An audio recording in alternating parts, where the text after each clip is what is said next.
The Time Machine, Chapter 11. The Time Machine is Found. I put the unconscious Weena on my shoulders and was about to dash on when a horrible realization hit me. These last few minutes, what with stopping to light a match and kneeling to tend to Weena, I had turned myself about a few times. Now I had no idea of the right direction for getting out of the forest, and no idea how close the Morlocks were to us. I broke out in a cold sweat. I'd better build a fire, I told myself, because now we'll have to camp where we are until dawn. I put Weena down on the soft grass and began collecting sticks and leaves. Then I lit a match, and in its light I saw two white forms reaching for the unconscious Weena. One of the Morlocks was so blinded by the light that as he tried to escape, he ran straight into me. I swung instinctively, and the crunching of his bones sounded good under my fist. Then I noticed that the branches above me were quite dry. This was not surprising, since it hadn't rained at all since my arrival a week ago. I broke off several of these branches and soon had a smoky fire of green wood and dry sticks. With this I was able to save my camphor. "Weena, poor little Weena," I murmured as I tried to revive her, but she lay as one dead. I wasn't even sure that she was breathing. I was exhausted, and the smoke from the fire was making me drowsy. I caught myself nodding as I began to doze, and then with a start I opened my eyes to an awful change. It was completely dark, and the Morlocks had their hands on me. I shoved their fingers off and felt for the box of matches, but it was gone. When I understood what had happened, I had fallen asleep and my fire had gone out. What an unexpected sensation to have those horrible fingers crawling at my neck, my hair, and my arms. It was like being in a monstrous spider web. I felt my death very near. Under the weight of the hideous pack, I went down. Little teeth were nipping at my neck. I rolled over, and as I did so, my hand touched my iron club. The second my fingers clutched it, I felt an instant surge of power. I swung it about wherever I thought their faces were, and joyously felt the smashing of flesh and bones as I struck. For the moment, I was free. That wild, exciting feeling that comes with a hard fight came over me, though I was sure both Weena and I couldn't win, and that we'd wind up as a feast for the Morlocks. I was determined to make the Morlocks pay dearly for their meat. With my back against a tree, I kept swinging, and then something unexpected happened. The Morlocks' voices grew louder, and their movements grew faster, but none of the creatures came within reach. "Ha!" I cried madly. "Come on, you fiends! Are you afraid, or have you given up?" The darkness seemed to take on a glow, and I could suddenly see 3 Morlocks battered at my feet, and the rest running away through the woods in front of me. As I stood bewildered, I saw a little red spark fly between the branches, and I smelled burning wood. In an instant I understood. The forest was aflame. The fire I had foolishly set had spread and was now coming after us. "Weena, Weena!" I called frantically. I looked for her, but she was gone. The hissing and crackling behind me, and the explosive thud at each fresh tree burst into flame, left me little time for thinking. Still gripping my iron bar, I followed the Morlock's path. At last I came to a small, open space, away from the swift-moving flames. There I saw the most hideous sight of any I had seen in that future world. With a fence of flaming trees encircling the open area, 30 or 40 Morlocks, blinded by the light, were blundering about, crashing into each other. At first I didn't understand their blindness, and I kept striking furiously at them, killing one and crippling others. But when I saw one of them groping about, and heard their moans of misery, I realized that in the light they were helpless, and I struck at them no more. I walked about the hill among them, looking in vain for some trace of Weena, but she was gone. Time and again I saw some of the Morlocks putting their heads down in a kind of agony, and rush into the flames. "Oh God," I cried, "please let me wake up from this terrible nightmare." But it was no dream, and it seemed like forever before the fire began to die down and the white light of day arrived. Once again I searched for signs of Weena, but there were none. The Morlocks had probably left her poor little body somewhere in the forest, and I was relieved at least she didn't have to suffer the dreadful fate the cannibalistic Morlocks usually planned for any Eloi they captured. From where I stood on the top of the hill, I could make out, through the smoke, the Palace of the Green Porcelain. From there, I could figure out the location of the White Sphinx. So, leaving the remaining Morlocks still running about blindly and moaning wildly, I tied some grass around my stocking feet and limped over the smoking ashes towards where I was sure my time machine lay hidden. I felt miserable. Not only was I tired and lame, but I was also terribly depressed by Weena's horrible death. A feeling of loneliness came over me, and with a painful longing I began to think of this house, this fireside, and view my friends. About 9 in the morning I came again to the yellow metal seat from which I had viewed the world and the first evening of my arrival. How beautiful the world had seemed then! How different were my impressions now. Slowly I moved down the hill towards the White Sphinx. I had my iron bar in my hand, while the other fingered some loose matches I had discovered in my pocket. They must have spilled out of the box before that wild scene when the Morlocks were boldly grabbing for it. Much to my surprise, I didn't have to use my dependable iron bar on the bronze doors at all. They were completely open, having slid aside into a special groove in the wall. I hesitated at the doors and peered inside, and there before me, on a kind of raised pedestal, stood my time machine. Chapter 12. Escape into the Future. I stepped inside the building, and the bronze doors slid shut, as I knew they would. Those pallid creatures thought they had me trapped. Think yourselves so tricky, don't you, Morlocks? But don't think you have me fooled, not for 1 minute. I understand the way your sickly mind works. There were 3 important things they didn't know. First, I'm sure they didn't understand what the time machine was for, and that it would whisk away their intended victim forever. Second, they were unaware that I carried on me the levers that would make it go. Third, they didn't suspect I still had some matches in my possession. I was counting heavily on this last fact to surprise them. I could already hear their hideous laughter as they came towards me. Calmly, I tried to strike a match, only to discover that I had overlooked one thing. The matches were the kind that could be lit only by striking them on the rough side of a box. My loose matches were useless. All my cool disappeared as I began hitting wildly at my attackers with the iron bar, that control lever from the time machine. "Oh, no, you don't," I cried, as one of the fiends grabbed a lever from my hand. I had to butt him in the skull with my own head to keep him back. Working frantically, I managed to drop the iron bar onto the floor of my time machine and slip the levers into place. Then I pulled the starting one over to activate the system. The clinging hands of the Morlocks slipped from me. The darkness disappeared, and I found myself moving again in the gray light I had been in earlier. In my rush to escape from the Morlocks, I hadn't even seated myself comfortably in the saddle. So I was now rushing through time in an awkward sideways position, clinging to the machine as it swayed and vibrated.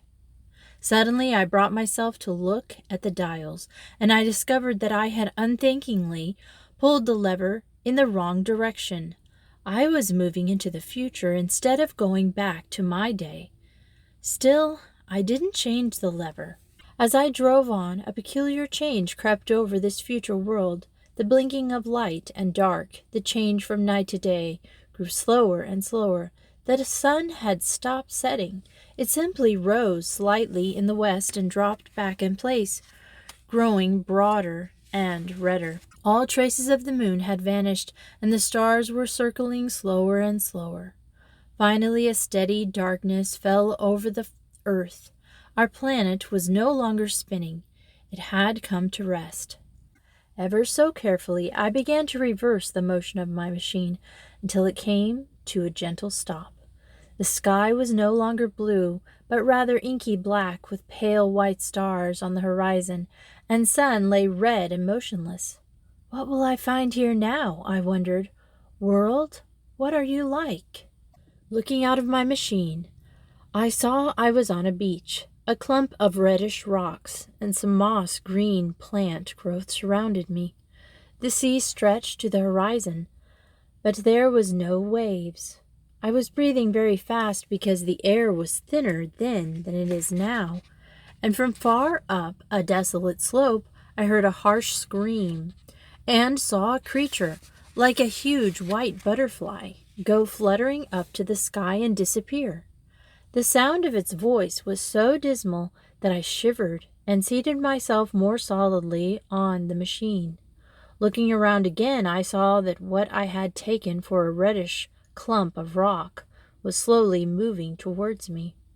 It was a monstrous crab-like creature, as large as a table, its big claws swaying, its huge eyes protruding on stalks, and its long, whip-like antennae waving.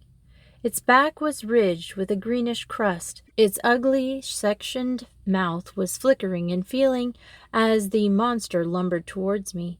Then I felt a tickling on my cheek and brushed away what I thought was a fly. Another came by my ear, and when I struck at it and caught it, I found it was an antenna of another monster crab that had come up behind me.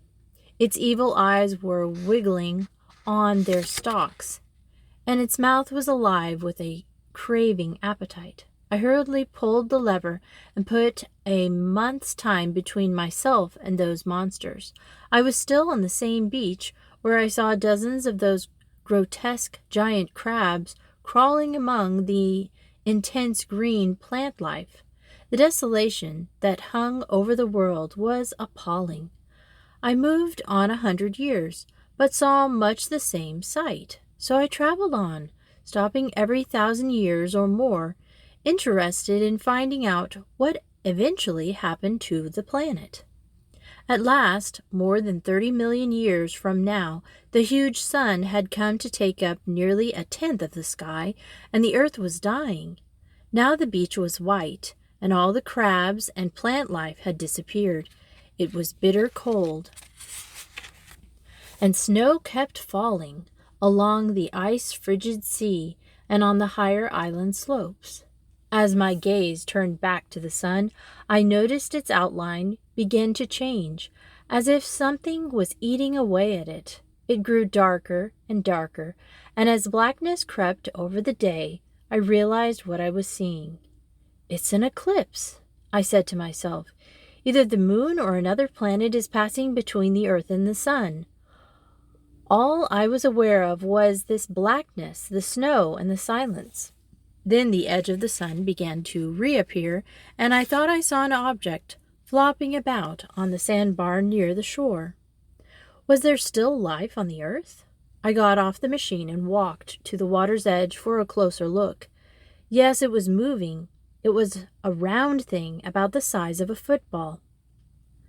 Tentacles trailed down from it, and it seemed black against the freezing cold. Blood-red water as it hopped about. The cold and darkness and the thinness of the air began to get to me, and I felt like fainting. But the thought of lying helpless on that deserted beach in the darkness, future forced me to pull myself back on the saddle of my time machine. "Hang in there," I told myself, "or you'll never get back to the world you know." Chapter 13. The Golden Age of Science. I pulled the lever and sped homeward to my native time, thinking how sadly lacking in accomplishments my trip had been.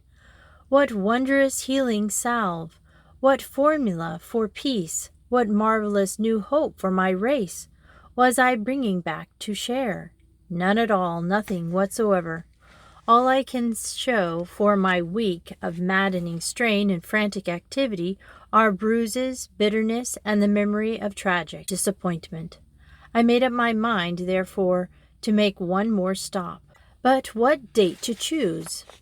300 years from home, I figured, I would reach the golden age of science. Like Prometheus, the Greek god who brought man fire, I returned with some dramatic new way to help my fellow men. With my eyes ever on the dial as I hurtled back through the alternating light and darkness, I chose the proper moment and pulled the lever over. Shuddering, my time machine lurched to a stop.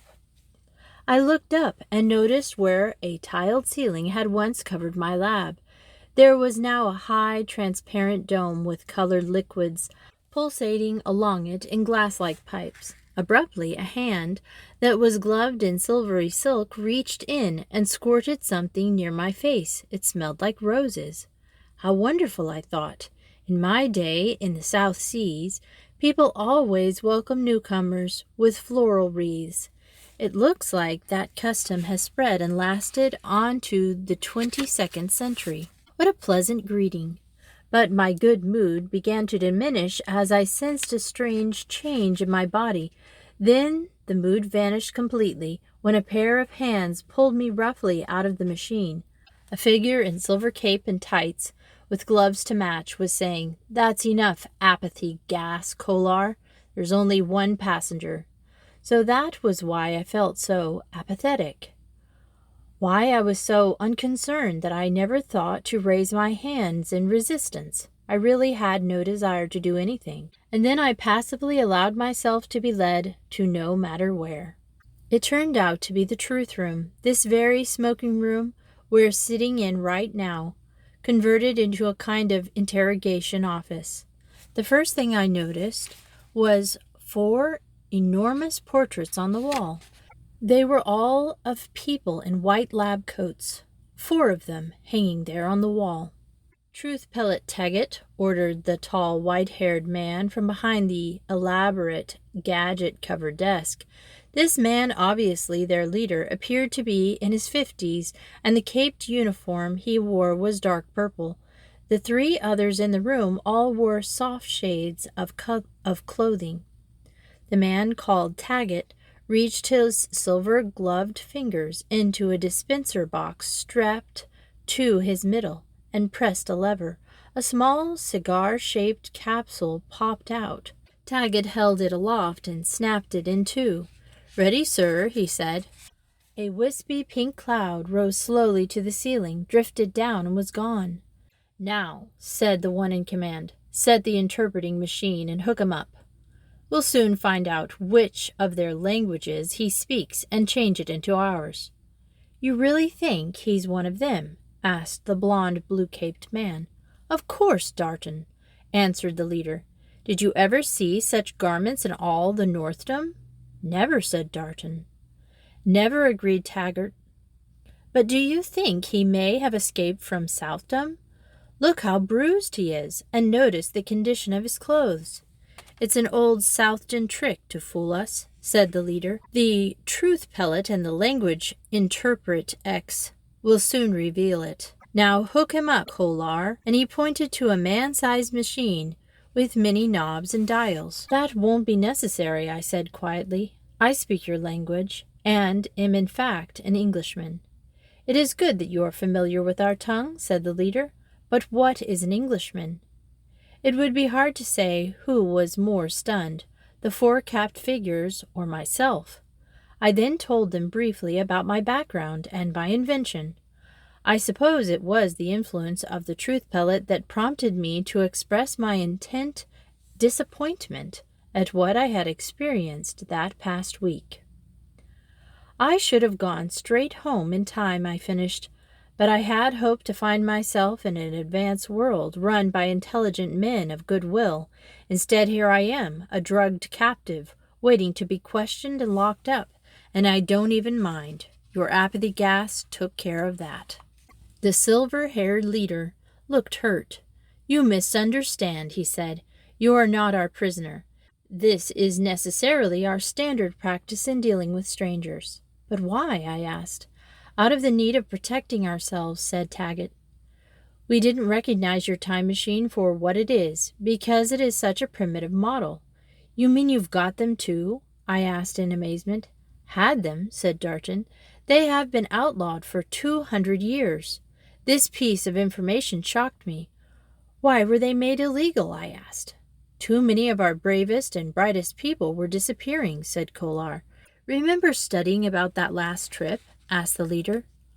"Who doesn't?" said Taggart. "A craft that left with 240 time travelers and came back with only one survivor." "And the story that one told," finished Kolar. "A horrendous tale of an underground race of pale, ape-like men." "The Morlocks," I shouted, then shuddered. "Well then, you know," said the leader. "We shall have to destroy your machine at once. You must obey our laws as well, for here all are equal before the law." Before I could say anything, Darton sprang forward. "Wait," he cried. "Why don't we postpone destruction and study this machine first? The things of this century could hold interest for our students of history." "You may be right, Darton," said the leader. "Perhaps we'll wait at least one day before dismantling the antique." "Are all here really equal before the law?" I asked. "Without question," said Taggart. "Observe that we did not inject you alone with the truth pellet, as we could have. It was sprayed into our common air. We've all been breathing it. You have the right to question us now, if you desire." With the wanting of the apathy gas, my curiosity began to return. I learned that in the 21st century, an important turning point in civilization had been reached, when our squandering of nature's resources had threatened to kill off all life on Earth. 4 scientists, the ones whose portraits I had been staring at, took drastic action. The founding 4 met from the corners of the planet to form the World Science Governing Board, said the leader reverently. They drew up plans for budgeting our energy, unpoisoning our atmosphere, and bettering the products of the earth and ocean. "Did they have any army?" I asked. "They didn't need one. Conditions were bad that national leaders everywhere were glad to hand over all power to the WSGB. In this way they got rid of all the life and death problems they couldn't solve themselves." "You mean the whole planet was under their rule?" "For a time, yes. A glorious interval," said the leader dreamily. "War outlawed, disease cured, life extended, harmony and good fellowship everywhere." "How long did it last?" I asked. "1 generation. Then the children of the founding 4 wanted to take control instead of holding a universal election." "What happened then?" I asked. "Well," continued Taggart, 2 factions formed, each gathering followers. Both sides found old manuals for making guns, tanks, and bombs. I suppose all the new scientific knowledge was put to use," I said. "Yes," said Kolar.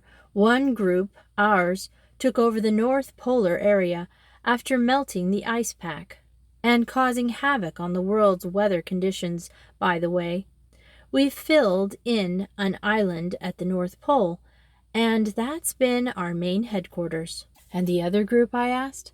"They're at the opposite end of the earth. They brought solar heating to the world's coldest conditions and are based in the Antarctica." "How many years did that war last?" "It's still going on. Southdom is always spying, attacking, looting, and killing," said the leader. "This lab you have reached in Richmond is one of our secret bases. That's why we assumed you were an enemy invader." "I understand. Then maybe—" Just then a noise like sirens signaling the end of a universe began to sound. "They're approaching," shouted somebody. "Men, all defense craft," the leader shouted into a box on his desk. In the confusion, I seized the chance to run back to the lab. I had 1 foot over the rim of my machine when I suddenly felt myself being yanked back. Darton, the man in blue, was choking me. "No, not you," he cried. "I'm going back in time. With all my knowledge, I'll dazzle the old world. They'll worship me." "So that's why you didn't want my machine wrecked," I spurted out.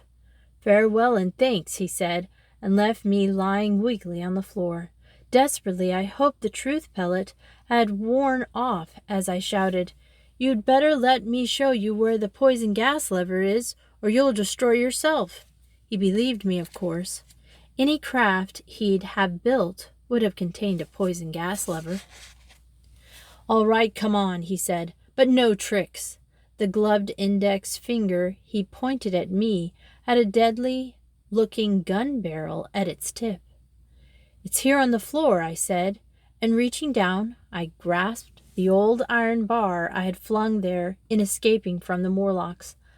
"I don't see it," he said, his last words before the bar connected with his head. I booted his limp form out and hurled the weapon at his skull to ensure my getaway. Then, quickly slipping onto the saddle, I set the machine for my own home time. Chapter 14. One story ends and another begins.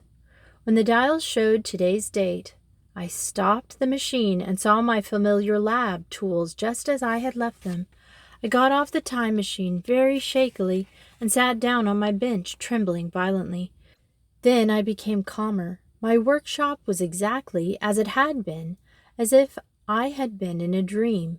But no, not exactly. My time machine had started from the southeast corner of the lab, where you all saw it earlier, but it had returned to the northwest corner. That shows the exact distance from the lawn to the pedestal of white sphinx where the Morlocks had moved it. When I got up and limped down the hallway, hearing your voices at dinner, I opened the door. The rest you know. I washed and changed my clothes, had dinner, and began to tell you the story. The time traveler took a deep breath and tried to puzzle out the expressions of the faces surrounding him. "I know this sounds incredible, and I don't blame you," he said. "I find it all hard to believe myself. And yet—" The time traveler looked down at the withered white flowers on the table. As he reached down to gently touch them, I studied the half-healed scars on his knuckles. "I did build a time machine and use it, but your expressions make me wonder. I must go look at it." The men followed him into the lab, where stood the time machine, in the northwest corner, exactly as the time traveler had said. Brown spots and smears were on the ivory, and bits of grass and moss were on its lower parts. One rail was bent crooked. The time traveler nodded to himself, convinced of the truth of what he had just told his guests. As the time traveler saw his guests to the door, a while later, Dr. Perry looked him squarely in the face and said, "You're suffering from overwork, man. You need a good rest. What a pity it is that you're not a story writer," boomed Clark, the editor. "You'd make a fortune with that gaudy tale." "Where did you really get those flowers, old boy?" asked Manning, the psychologist. Only Philby did not mock him as he shook his friend's hand soberly and whispered a soft, smiling good night. Philby couldn't sleep all that night, and the next day he stopped by to question the time traveler further about his incredible story. The time traveler greeted Philby in his smoking room. A knapsack and small camera were under his arm. "I know why you came," he said warmly, "and it's awfully good of you." "What are your plans now?" asked Philby. "Just you sit here and read some magazines," said the time traveler. "I'll be back in half an hour." "Where are you going with that knapsack and camera?" asked Philby, as he thumbed through one of the magazines. "This time I'm going to bring back proof," said the time traveler as he headed for the door. "Pictures and a specimen or two.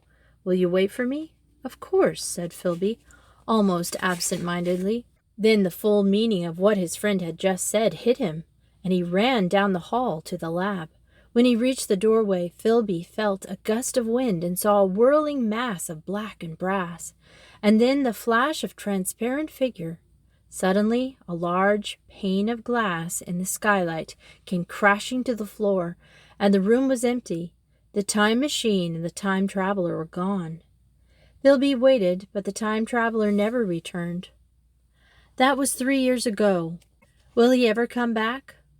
Was he so disappointed with the future that he went into the past only to encounter cavemen or an early civilization? Or did he venture again into the future? And if so, what did he discover this time? But perhaps most puzzling of all to Philby was the time traveler remaining wherever he was by choice. Or was he being held prisoner of some unknown past or future from life? And now whenever Philby worries about what the future holds for mankind, he finds some comfort in two strange white flowers that he has kept all these years, although they're brown and flat and brittle by now. For they remind him that even in wretched times, concern, gratitude, love, and devotion to others can still live on the heart of man. The end. I hope you enjoyed this book. It's one of my favorites. So cool. And you shouldn't ever be afraid of the future because God will always be there with you. And the next book we're going to read is called The Adventures of a Newcomer by Father Francis J. Finn. And it's a story about a boy who is new at a boys' boarding school and all the adventures that happen to him. So join me next Friday or Saturday for that one. And thanks for listening to Miss Retro Reads.